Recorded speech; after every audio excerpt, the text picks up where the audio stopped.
Je sais pas comment je vais vous dire ça, mais prendre du temps pour soi. Nous sommes...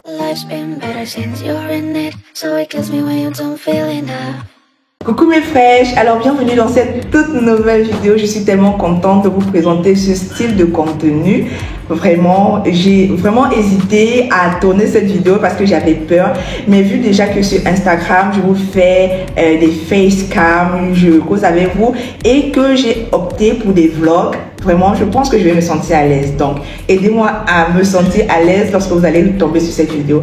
Et si c'est la première fois que tu tombes sur cette vidéo, je te demande de t'installer. Fais comme chez toi, clique sur la cloche de notification, clique sur le bouton abonner et clique sur liker et partager. Je suis sûre que tu vas vraiment t'y plaire, ici. Alors, je m'appelle Jessica Aimé. Je suis mère de 3 formidables enfants. Je suis femme au foyer. Je suis restauratrice, créatrice de contenu. Vous allez me trouver sur Instagram, TikTok, Facebook et YouTube.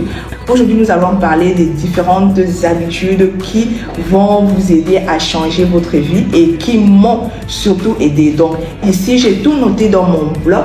Ici, j'ai tout noté ici à l'intérieur et j'ai décidé de partager ça avec vous. Si vous me voyez peut-être mettre le regard ici ou là, ou ici, c'est parce que je suis au restaurant. Donc, j'ai décidé de tourner cette vidéo au restaurant parce que j'avais des choses à faire, il faut gérer et tout. Comme il n'y a pas encore de clients, je profite à tourner cette vidéo. Donc, ne regardez pas mon regard, suivez juste ce qui va sortir de ma bouche. Je vais commencer par le premier point qui est de définir sa journée à la veille. Vous allez me poser la question que pourquoi Jess, je vais définir ma journée à la veille vu que je ne connais pas. Vous devez déjà programmer votre tête à ce que vous devez faire le lendemain. Et ça entraîne une organisation, je vais dire semi-parfaite.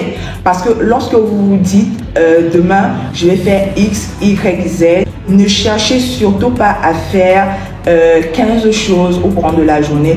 Prenez juste les points importants. Sachez que vous avez 7 jours dont vous pouvez faire tout ce dont vous avez à faire. Donc vraiment, ça n'a pas été facile pour moi parce que je passais mon temps à mettre des points. Donc, je pouvais mettre 10 points à faire toute une journée et je me lassais, je me fatiguais, je fanais, je culpabilisais et je n'arrivais vraiment pas à accomplir toutes ces tâches. Alors que lorsque j'ai compris que il suffit juste de commencer par les plus importantes, vu que par exemple, nous sommes lundi, je commence par les plus importantes, je choisis par exemple 3 tâches de la journée que je peux faire. Et le reste du jour, chaque soir, je coche et je vois ce que je n'ai pas pu faire et je peux renvoyer ça à mardi. Tout, ce n'est pas de ne pas finir ou de ne pas faire. C'est de quand même travailler et de planifier sa journée et sa semaine. Vous avez le temps toute la semaine. Ça vous permet de vous organiser. Ça vous permet d'être fiable dans tout ce que vous allez faire. Donc le dimanche, je fais une répartition des grosses tâches de lundi à samedi par exemple ou même à dimanche. Et le reste des tâches viennent en second. Donc le dimanche, je mets vraiment toutes les grosses tâches, ce qu'il faut faire, par exemple les courses de restaurant, par exemple amener peut-être Jackson chez l'ophtalmologue, par exemple aller à l'école des enfants, par exemple aller chez l'esthéticienne, faire mes ongles, bref, tout ce aller avoir si j'ai un rendez-vous, je vais noter ce rendez-vous-là le jour qui fait que ma semaine, je connais que tel jour, j'ai telle chose d'important et de strict à faire. Deuxième point, on va dire se lever tôt. Oui. Je ne vous mens pas, qui parle de bonne organisation, parle du réveil tôt. Se lever tôt le matin, c'est-à-dire moi je me réveille à 5 h du matin.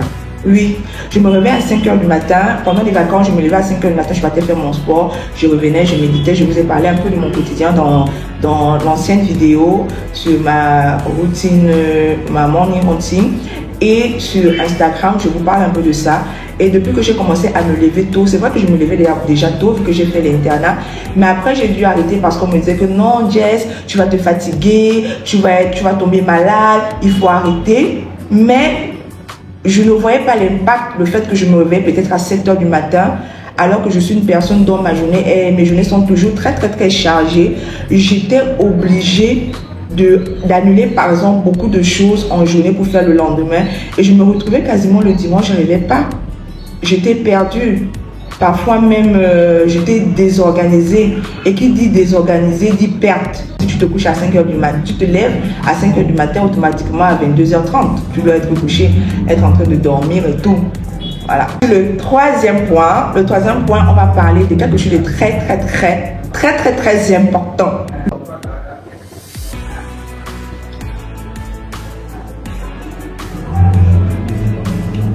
Boire de l'eau. Je vous assure que boire de l'eau, c'est quelque chose de vital dans la vie de l'être humain. Parce que à chaque fois que je ne buvais pas d'eau, je me sentais beaucoup fatiguée. De là, je ne vous montre pas que l'eau m'aide. Quasiment, un être humain doit boire quasiment 1,5 litre à 2 litres par jour. Vraiment, à la maison, parce que je suis au restaurant, je compte payer une gourde vraiment d'eau. J'ai une déjà pour la maison, je ne peux pas trop la transporter parce qu'elle s'est cassée. Donc, au restaurant, ils connaissent déjà, je bois quasiment 1 litre d'eau quand je suis au restaurant. Pour le quatrième point, on va parler de la méditation ou de la lecture. Bon, la méditation, vraiment, je ne suis pas trop méditation, je médite plus quand je fais du sport. Et la lecture chez moi, je suis une personne très scientifique, calcul. Même quand j'étais au collège, je n'aimais quasiment pas tout ce qui était roman. Je n'aimais quasiment pas tout ce qui était lecture. Je n'aimais quasiment pas tout ce qui était lettres. Donc mes professeurs de français, anglais, espagnol, philosophie, langue, excusez-moi. C'est quelque chose qui m'a aidé à développer mon côté spirituel, mon côté mental, mon côté social. Je vois la vie différemment. Je suis moins stressée. Je suis plus positive. J'apprends beaucoup et ça me détend. Dans la lecture, c'est quelque chose qui détend vraiment l'homme. C'est quelque chose, ça t'apprend, ça te cultive. Donc, dans la lecture, tu apprends beaucoup de choses. Et je vous demande vraiment de lire des livres qui vont vous aider dans votre développement et non des livres inutiles. Pour le cinquième point, nous allons parler de prendre du temps. Je ne sais pas comment je vais vous dire ça, mais prendre du temps pour soi. Nous sommes des femmes. Je sais que la majorité des personnes qui voient mes vidéos, ce sont des femmes, ce sont des mères. Que vous soyez jeune, que vous soyez adolescente, que vous soyez maman jeune ou maman mes mères quoi. Sans vous mentir, prenez soin de vous. Ayez du temps pour vous. Faites-vous belle. Cajolez-vous. Apprenez à vous aimer. Si vous voyez que vous avez pris du temps pour faire quelque chose, prenez ce temps parce que c'est pour vous. C'est pour vous. Sans vous mentir, moi j'ai développé cela. Je me fais belle. Je ne vais pas vous dire que je me maquille. Pour ceux qui me suivent sur Instagram, ils savent qu'actuellement je suis en train de faire un traitement sur mon visage parce que j'ai eu beaucoup d'imperfections, beaucoup de trucs. Et j'ai une peau au visage tellement délicate et tellement sensible qui fait en sorte que je ne peux pas trop m'exposer au soleil. Et vu le travail que je fais, les motos et consorts, ce n'était pas évident. Donc je suis sur un processus. Ce n'est pas encore ce que je veux, mais je suis patiente. Je prends soin de moi. Je me propose, je ne vous demande pas d'avoir des millions, c'est ce que je me disais au départ, que non, quand j'aurai, je vais partir, je vais me payer un body, je vais me payer une chaîne, je vais faire ceci. Faites en fonction de vos moyens. Mais l'essentiel, c'est que soyez coquette, soyez belle, peu importe. Si vous vendez au marché, si vous êtes commerçant, si vous vous exposez au soleil, quand vous rentrez chez vous, prenez soin de vous, gommez-vous, lavez votre visage, brossez-vous les dents, faites-vous de la manicure. Je n'ai pas encore mes ongles parce que je les ai enlevés, ça fait 3 jours, mais aujourd'hui, je remets mes ongles. Je vais remettre mes ongles tout à l'heure. Je ne peux pas rester 2 semaines comme ça. Non, c'est impossible. Si je ne veux pas, je vais mettre du vernis. Mais je dois être présentable. À tous les coups, je dois être présentable. Le sixième point, rangez autour de vous. Qui rejoint le point numéro 1, l'organisation. Donc, mes frères, ça ne sert à rien d'accumuler des tâches, d'être bordélique et sortir et vous sentir à l'aise, quoi. Sans vous mentir, moi, la grâce que j'ai, c'est parce que je suis quand même une grande fille. Mais je ne peux pas rentrer chez moi et la maison est sale. Vous voyez un peu, à chaque fois si je peux trouver du temps pour essayer d'arranger là-bas, l'essentiel c'est que mon environnement soit sain. Ayez un environnement sain, s'il faut le dire. C'est directement au 7e point. Excusez-moi parce que je regarde dans mon carnet, quoi. Voilà. Restez positive. Restez positive. C'est l'un des priorités chez moi. Parce que je suis une personne qui passe par de très grandes épreuves à mon âge, mais je décide de rester positive, peu importe ce qui m'arrive. Et c'est ce qui me permet d'avoir la tête haute et d'aller loin. Je suis positive et je vise aussi loin. C'est-à-dire, je n'ai pas peur d'affronter les épreuves. À chaque fois que j'ai une épreuve chez moi, c'est comme un peu une épreuve quand on est à l'école, quoi. On vous donne une épreuve, je détaille exercice 1, exercice 2. Je vois ce que je comprends, ce que je ne comprends pas, je cherche à comprendre. Pour moi, la vie, c'est une épreuve ayant les différentes étapes. C'est tout et c'est tout. Le 8e point, c'est un point vraiment très important qui va vous aider. Je vais avoir une vision. Créer une vision board. C'est pas comme ça qu'on dit. Vision board. Je suis pas anglaise, mais bon. C'est une visualisation de vos projets. Moi, je l'ai fait tous les 6 mois. Donc, chaque 6 mois, je détermine les différents projets pendant ces 6 mois-là que je vais réaliser. Et j'ai une vision board de l'année. Donc, dans Pinterest, vous allez voir des différentes images. D'autres, ils le font dans des, on appelle ça comment? Dans des fichiers, ils partent, ils impriment, ils mettent au chevet du lit ou bien au salon dans un cadre. Moi, c'est un peu ce style d'exemple là, quoi. Moi, c'est dans mon tableau, dans Pinterest, que j'ai les différentes images, faire du sport, boire beaucoup d'eau, prendre soin de moi, épargner davantage, construire. Donc, peu importe, n'ayez pas peur, mettez vraiment les rêves les plus fous que vous pouviez faire que vous vouliez réaliser, sachez que vous êtes la seule ou le seul à avoir ce vision board. La personne ne va vous juger à part vous.